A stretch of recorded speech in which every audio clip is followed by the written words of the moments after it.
Buonasera, benvenuti a questa edizione del nostro telegiornale. Vediamo subito i titoli. Emergenza scongiurata all'AMAP di Palermo, sbloccati 3 milioni dal comune per pagare gli stipendi ai 700 dipendenti dell'azienda del servizio idrico. Il centrodestra a Catania conquista la maggioranza a Palazzo degli Elefanti con 30 seggi su 36. Fratelli d'Italia è la lista più votata. A Ragusa e Trapani ampia maggioranza in consiglio per Cassì e Tranchida. Aria da resa dei conti nella giunta regionale per il caso Turano. La Scala dei Turchi contese, il parco archeologico Valle dei Templi annuncia un ticket d'ingresso, ma i proprietari smentiscono l'esistenza di un accordo e la regione precisa l'iniziativa riguarda solo la parte demaniale. Materiale edilizio di scarto scaricato nel letto del fiume Eleuterio a Misilmeri, 5 indagati. Calcio, sempre più incerto il futuro dell'ACR Messina. Il presidente Sciotto frena sulla cessione del club. Non c'è l'intesa economica con l'imprenditore Fabrizio Mannino.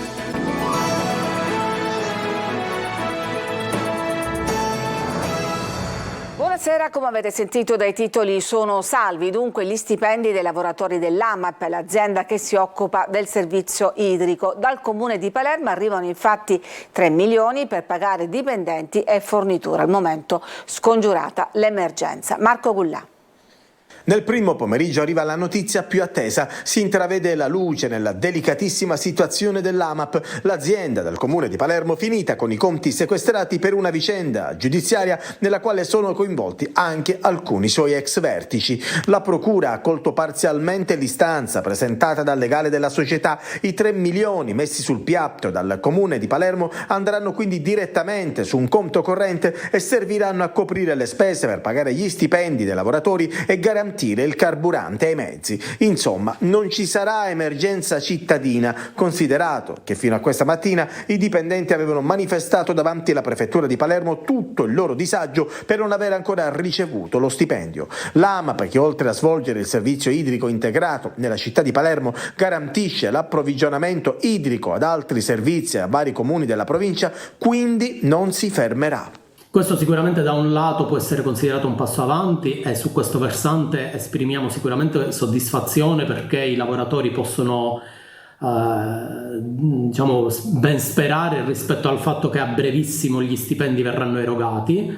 Chiaramente l'avvertenza non è risolta perché se non la si affronta in termini strutturali e se non si trovano delle soluzioni che siano a lungo termine, fra pochi giorni rischieremmo di trovarci esattamente nella stessa condizione odierna. Per il dissequestro dei 20 milioni di euro invece bisognerà attendere la decisione del riesame che arriverà nei prossimi giorni. Intanto le manifestazioni non si fermano, per domani previsto un nuovo sit-in.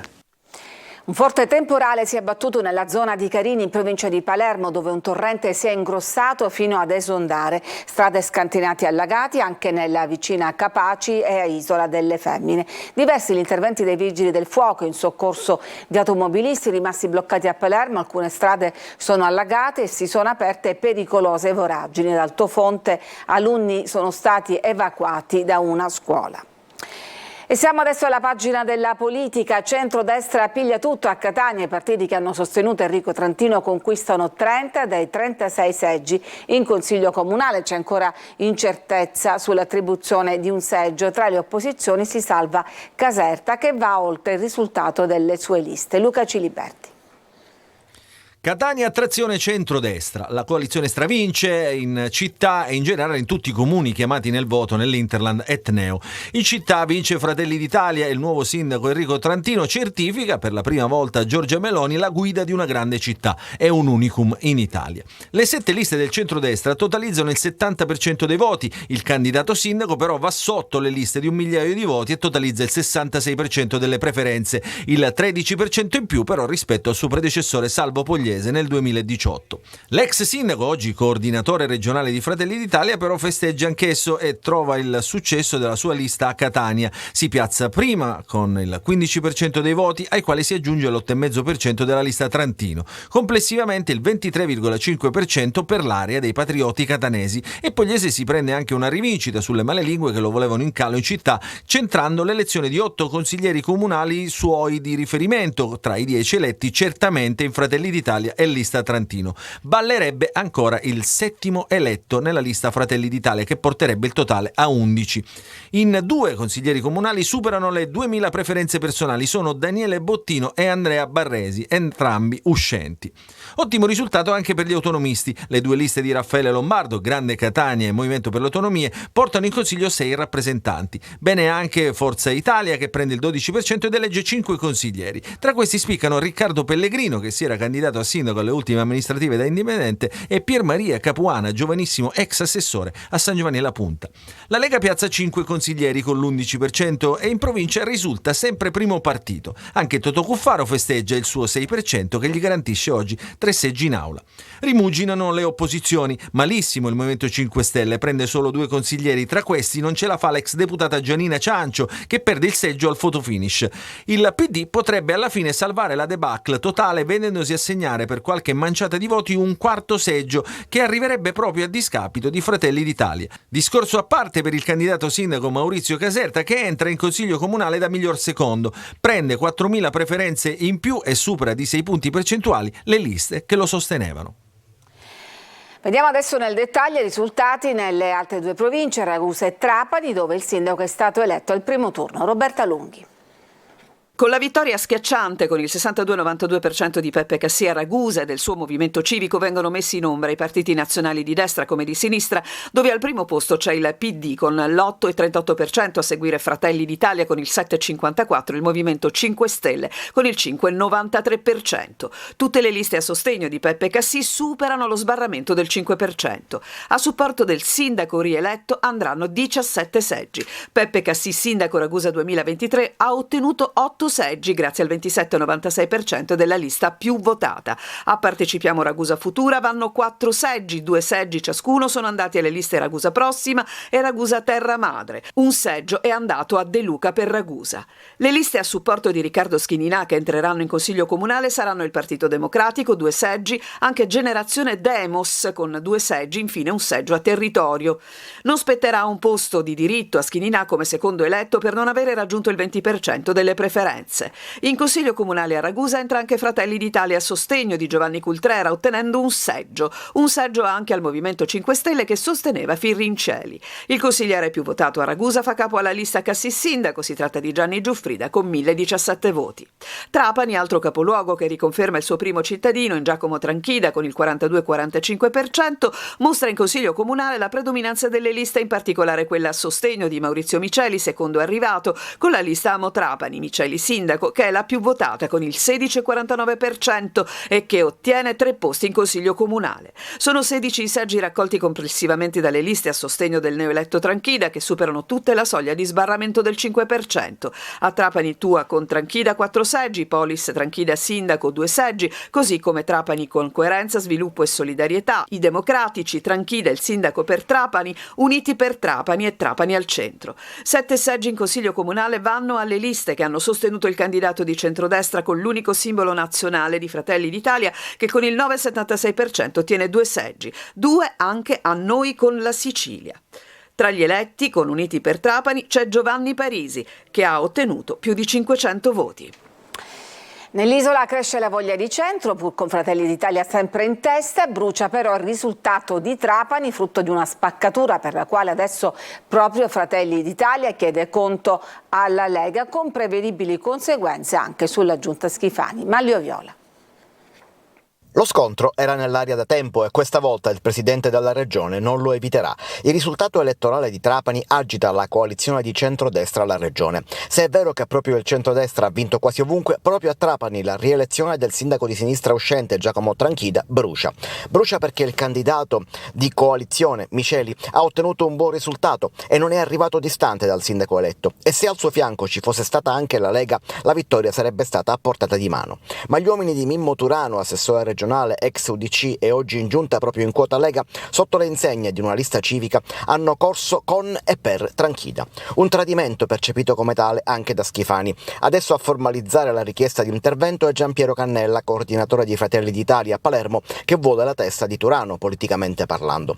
Ma il tagliando alla giunta regionale era in programma a settembre, dopo l'estate, e questo potrebbe essere un problema. Le elezioni amministrative hanno consegnato però anche altri dati che possono avere peso. Nel centrodestra cresce la voglia di centro. Forza Italia tiene e si conferma un po' ovunque, mentre la DC di Totò Cuffaro elegge ben 5 sindaci, mentre avrà assessori in altri comuni. A Modica e Licata è addirittura il primo partito. 2 dei 5 sindaci sono eletti nell'Agrigentino. Una presenza crescente che, anche in virtù dei buoni rapporti fra Cuffaro e Schifani, potrebbe significare qualche spazio in più alla regione, anche se non in giunta. Ma non è l'unica forza politica a mostrarsi in salute. Sud chiama Nord di Cateno De Luca elegge a sua volta 5 sindaci. Sono 5 deputati regionali che andranno a fare anche i primi cittadini, insieme allo stesso De Luca, sindaco di Taormina.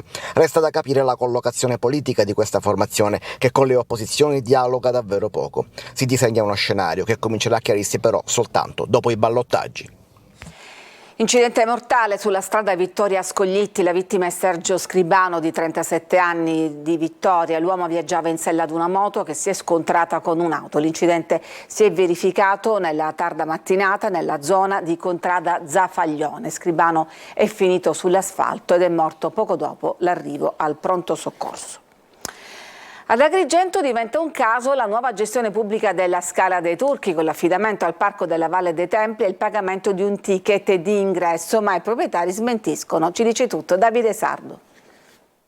Diventa un caso la nuova gestione pubblica della Scala dei Turchi di Realmonte. Tra annunci in pompa magna di enti autorevoli e smentite clamorose dei legittimi proprietari del sito naturalistico, il rischio che l'utilizzo rimanga senza regole è davvero molto alto.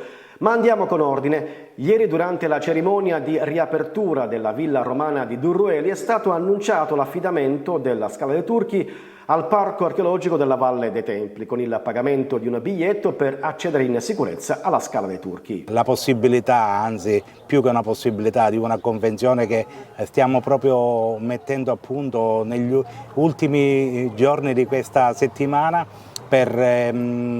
che vedrà la collaborazione tra Parco della Valle dei Templi e amministrazione comunale di Realmonte, che ci darà aiuto, supporto, valorizzazione di quest'area e che potrebbe avere anche un interesse per quanto riguarda una visita contingentata e accompagnata alla Scala dei Turchi. Verranno predisposti servizi per abbattere le barriere architettoniche, verranno predisposti servizi per accompagnare i turisti di informazione, infopoint, insomma una macchina vera di gestione per una corretta fruizione. Dichiarazioni che hanno irritato i legittimi proprietari della Scala dei Turchi, la famiglia Shabarra, i quali hanno subito stoppato l'entusiasmo scagliandosi contro Regione, Parco e Comune per aver diffuso notizie false alla stampa.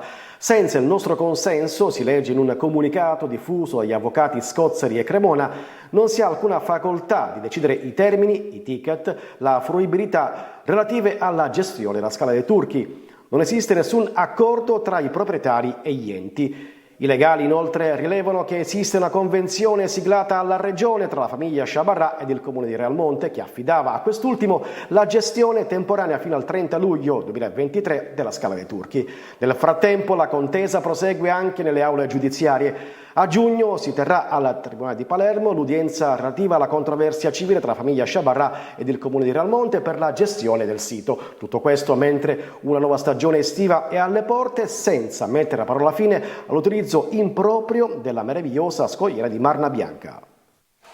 E nel pomeriggio è arrivata la precisazione da parte del Parco della Valle dei Templi, secondo cui l'accordo per la gestione del sito riguarda esclusivamente la zona demaniale, non l'area di competenza privata, un'area di circa 1800 metri quadrati che è stata delimitata con decreto regionale.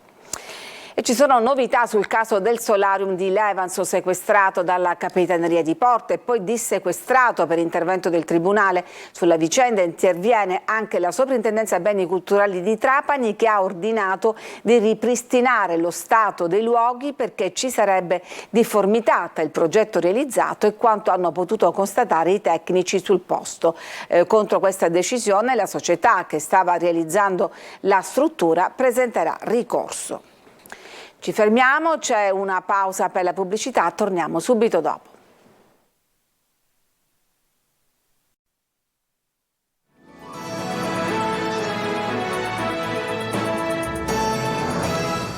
Ed eccoci di nuovo in studio. I finanzieri di Palermo hanno sequestrato 47 kg di hashish nascosti in un autocarro nel corso di un controllo di routine. Durante l'identificazione del conducente i militari hanno notato nell'uomo un nervosismo sospetto e quindi ad una più attenta e approfondita attività di ispezione sono saltati fuori 50 involucri di differente peso per un totale appunto di 47 kg di droga che, se immessa sul mercato, avrebbe fruttato al dettaglio ricavi per circa 500.000 euro.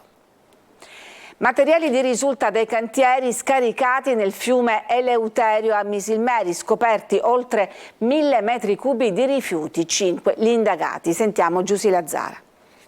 Lo vedete, il cassone del camion che si ribalta sversando di tutto. I materiali di risulta provenienti da un cantiere per la costruzione di un centro commerciale erano direttamente scaricati sul letto del fiume Eleuterio, diventato una bomba ecologica. I carabinieri della compagnia di Misilmeri e i militari del centro anticrimine Natura di Palermo hanno denunciato la legale rappresentante di una ditta di costruzione di Misilmeri, 3 dipendenti e un palermitano. Gravissimi danni sul fiume, modificati gli argini con rischi di natura idrogeologica per tutta la zona circostante, dovuti al restringimento dell'alveo e dallo sbarramento del regolare deflusso delle acque.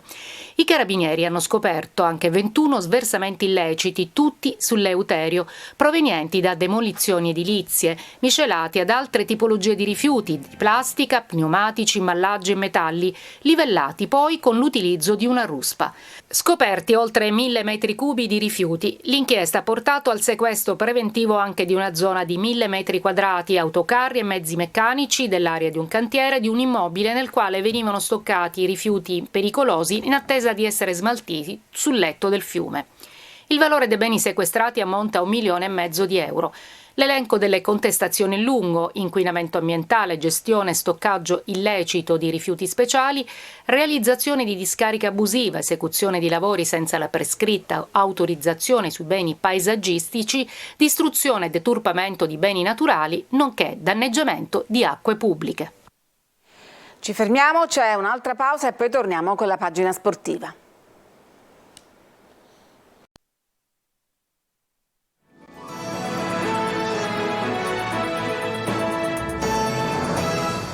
Ed eccoci alla pagina sportiva. Frenata del presidente del Messina Pietro Sciotto per la cessione del club. Manca l'accordo economico con l'imprenditore Mannino e il futuro dell'ACR è sempre più incerto. Sergio Colosi. Si complica la cessione dell'ACR Messina. Il presidente Pietro Sciotto spiega in un comunicato stampa che al momento non è pervenuta alcuna offerta reale per l'acquisto delle quote societarie, smentendo la notizia di una proposta da 3 milioni di euro formalizzata e rifiutata dalla proprietà. Dall'altra parte l'imprenditore torinese con origini palermitane Fabrizio Mannino avrebbe ricevuto però una lettera dallo stesso Sciotto in cui quest'ultimo spiega che il valore attribuito alla società non è conforme alla sua valutazione, ma confida in una trattativa seria che porterà certamente risultati ottimali per entrambi. In sintesi la risposta di Sciotto a Mannino è no, ma riparliamone. La differenza tra domanda e offerta potrebbe essere di circa 1 milione di euro, ma non solo. Sciotto ha anche chiesto di inserire nella trattativa il patto di assoluta riservatezza, sottoscritto dalle parti, e di non trattare la questione degli stadi, per i quali Mannino ha chiesto una concessione trentennale, perché fuori dal controllo della CR Messina, in quanto gli impianti Celeste Francoscoglio e il Palasport nella zona di San Filippo sono di proprietà del comune. A questo punto la cessione del club è sempre più in salita e il 7° campionato di Sciotto nel Messina ha un'ipotesi tanto possibile quanto carica di incertezze. Potrebbe essere uscito di scena l'imprenditore romano Manuele Ilari, che a Sciotto avrebbe proposto la formula di un pagamento a rate. Catania è pronta a riabbracciare il grande volley. Entro la prima decade di giugno si concretizzerà il trasferimento alla Farmitalia Saturnia del titolo di Vibo Valentia. La società etnea si prepara alla nuova sfida. Angelo Gagliano. L'intesa con la federazione c'è già, ma per la ratifica serviranno ancora una decina di giorni, quelli per intenderci necessari per gli adempimenti tecnici. Catania, grazie alla Farmitalia Saturnia, è pronta a fare il suo ritorno dopo 26 anni nell'Olimpo del volley nazionale. Un doppio salto inaspettato che inorgoglisce il presidente Luigi Pulvirenti. Un'opportunità ma anche una grande responsabilità, quella di rappresentare il nostro territorio nella massima serie pallavolistica, nel campionato più bello del mondo.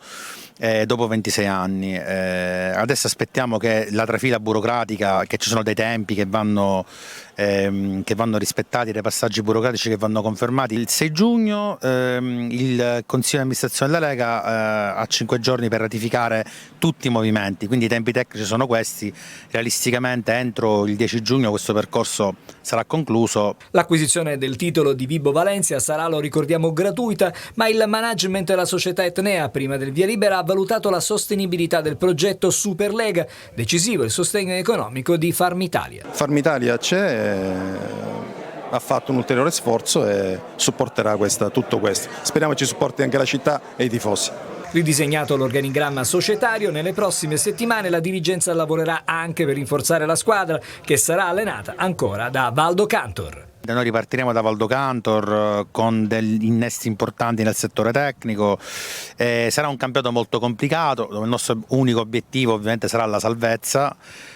Siamo fiduciosi di poter mettere assieme una squadra competitiva. Ovviamente tutti gli annunci li faremo dopo che tutti i passaggi burocratici saranno consumati, perché è giusto e rispettoso fare in questo modo, però insomma siamo fiduciosi che una squadra che possa essere competitiva per l'obiettivo stagionale, che è salvarsi, riusciremo a metterla insieme. Grazie alla Farmitalia Saturnia il Sud continuerà ad avere una squadra in Superlega, dunque nel campionato più importante al mondo. È tutto per questa edizione, grazie per averci seguito, vi auguro una buona serata.